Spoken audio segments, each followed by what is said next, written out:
बहुत सोच विचार करके उन्होंने सोचा कि सामान भी छोड़ दो और भगवान भी छोड़ दो, जान ही रहने दो तो फिर से भगवान आ जाएगा। तो सामान भी छोड़ दिया, झोला भी छोड़ दिया, भगवान को भी छोड़ दिए और अपना खाली हाथ चले आए।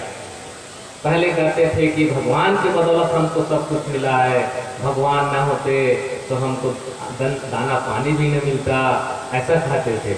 लेकिन जब लुटेरे ने कहा कि एक चीज को ले लो, तो उन्होंने कहा जान भर छोड़ दो और भगवान को भी ले लो और सामान को भी ले लो। तो भगवान बड़ा है कि जान बड़ा है?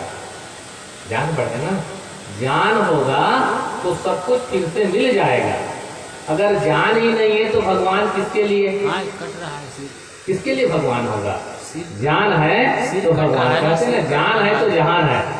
आप लाख रुपया लेकर के चल रहे हो और कोई कहे कि रख दो नहीं तभी मार दूंगा, तो समझदार होगा तो क्या करेगा? रुपया पैसा छोड़ देगा और चुपचाप चलाएगा। और कोई थोड़ा सा समझदार नहीं होगा तो कहे नहीं, चाहे इतने मुश्किल से कमाया हूँ रुपया तो मैं नहीं दूंगा, चाहे तुम भले जान ले लो। तो समझदार नहीं है। आदमी की जान होती है तो भगवान की भी कीमत वही करता है और सामान की भी कीमत वही करता है, और सब चीजों की कीमत करने वाला जान ही है। इसलिए सदगुरु संतों ने जान को बचाने के लिए कहा, और ये जान सबके अंदर में विराजमान है। लेकिन ये निखरता कैसे है? निखरता कैसे है? कैसे जाने उसको कि यही सब कुछ है? और आदमी तो उसी को भूल करके बाहर की चीजों में ज्यादा लिपटा हुआ है, और उसके साथ समय परिस्थितियां सब आती है, कठिन से कठिन परिस्थितियां आती है, परीक्षा की घड़ी आती है और उसमें वो फेल खा जाता है, तब वो आदमी निराश हो जाता है।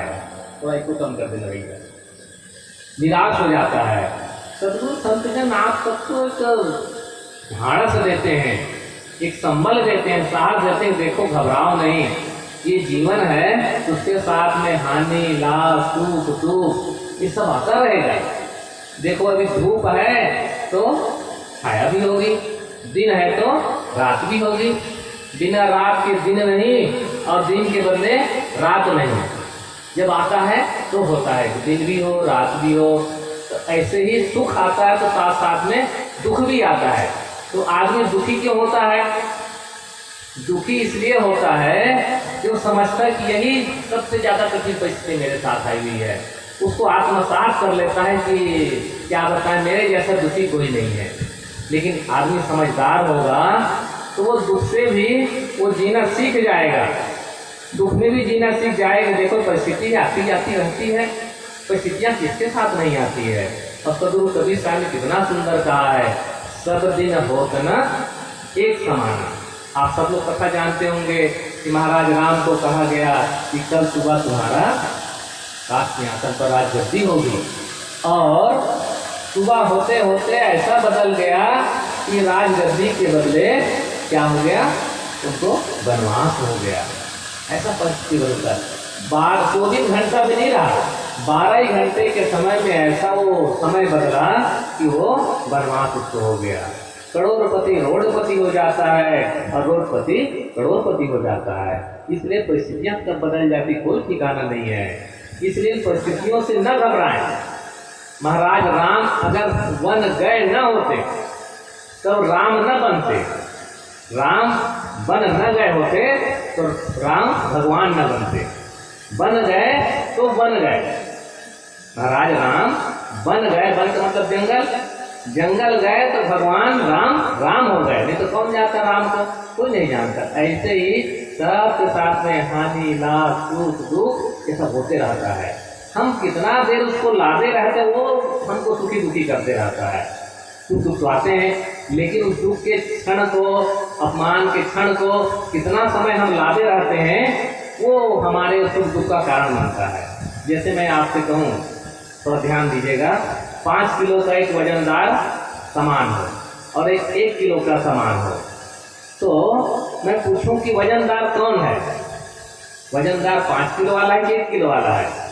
5 किलो वाला। स्वाभाविक है, सब लोग जानते 5 किलो ज्यादा वजनदार है। लेकिन मैं उसमें कहूँ कि 5 किलो वजन को इधर से उठाओ इधर धर दो, इधर से उठाए इधर धर दो, तो आदमी इधर से उठाए इधर से उधर धर देगा। और 1 किलो वाले वजन कहूँ कि 1 घंटा पकड़े रहो, उठा के 1 घंटा पकड़े रहो, तो कौन ज़्यादा वजनदार हो जाएगा? तकलीफ कौन ज़्यादा वजनदार हो जाएगा? 1 किलो वाला, क्योंकि उसके साथ गुणित टाइम है, वजन गुणित टाइम, कि टाइम कितना देर तक हम उठाए रखते हैं वो हमारे लिए परिस्थिति का कारण बन जाएगा। ऐसे ही समस्याओं को हम कितना पाले रखते हैं।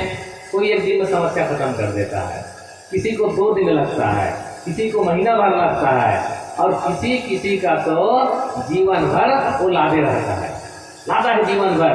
किसी ने हमको कुछ कह दिया तो हम लादे रहेंगे कि क्या बताएं उसने हमको ऐसा कहा। अच्छा तो समय आएगा तो मैं बताऊंगा, तो देखो जीवन भर लादा हुआ है, वो समय देख रहा है कि समय आएगा तो उसका मैं बदला लूंगा, तो वही ज़्यादा हमको दुखदायी दे देगा।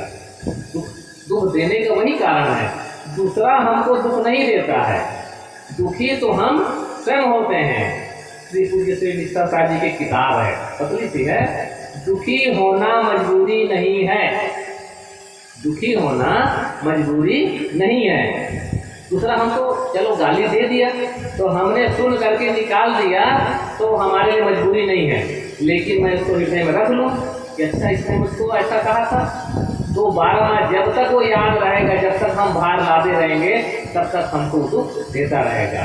परिस्थितियाँ सबके सामने आती जाती रहती हैं, उन और जो परिस्थिति में जो टूट जाता है तो फिर आगे नहीं बढ़ पाता है, और जो परिस्थितियों से घबराता नहीं है तो वही चमकता है। देखो कोई किसी को सरलता से मिल जाए तो उसकी कीमत नहीं समझता है, अगर सरलता आ गई और उसी में ढल गया तो उसकी आदमी कीमत नहीं समझता। कठिनता से मिलती है तब उसकी कीमत समझ में आती है।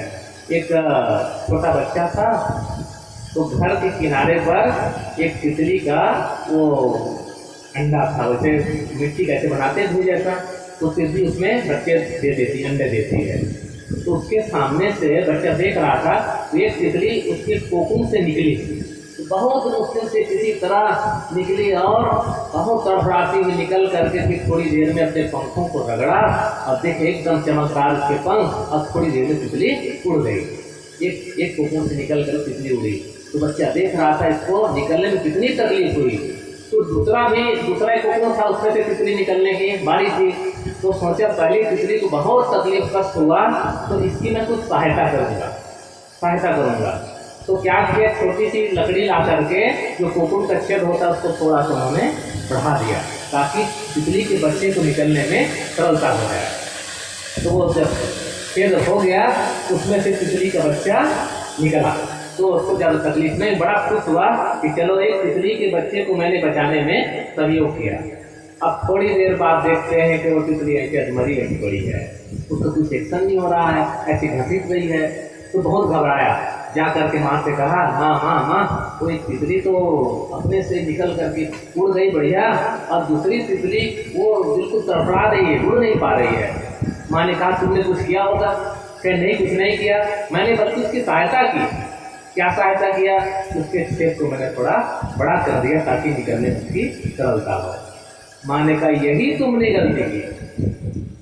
गलती की, जितनी कठिन परिस्थिति से वो कोकुन से निकलता उसके पंखों में घर्षण होता, रगड़ता, और वही घर्षण रगड़ उसके अंदर शक्ति पैदा करती, और तुमने उसकी शक्ति को कम कर दिया तो जीवन भर वो विकलांग वो हो गई, नहीं उठ सकती वो।